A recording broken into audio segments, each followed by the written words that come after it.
রমজান মাসে রোজা রেখে ইফতার ও সেহরিতে কেমন খাবার দাবার খাওয়া প্রয়োজন, এটা নিয়ে অনেকেই কিন্তু জানেন না, দ্বিধাদ্বন্দ্বে ভোগেন। যার ফলে দেখা যায় অতিরিক্ত ভাজা পোড়া বা উল্টোপাল্টা খাবারের ফলে কিন্তু বদহজম ইত্যাদি নানা জাতীয় সমস্যা দেখা দিতে পারে। হ্যালো এভরিবডি, আমি ডাক্তার খাদিজাতুল কোবরা, কাজ করছি ডক্টর গিরির সাথে। রমজান মাসে রোজা রেখে ইফতারিতে আমরা সবসময় বলে থাকি খেজুর দিয়ে আপনার ইফতারটা শুরু করতে।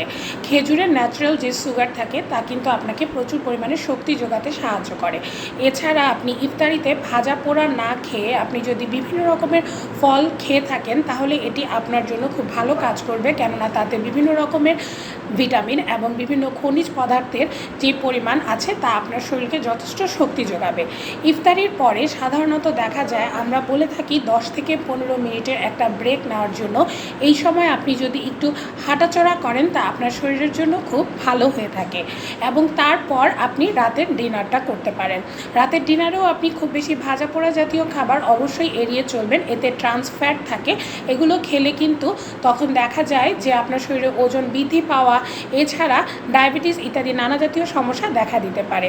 ইফতারে অনেকে দেখা যায় অতিরিক্ত চিনি জাতীয় শরবত খেতে চান, এটাও কিন্তু অ্যাভয়েড করা যেতে পারে।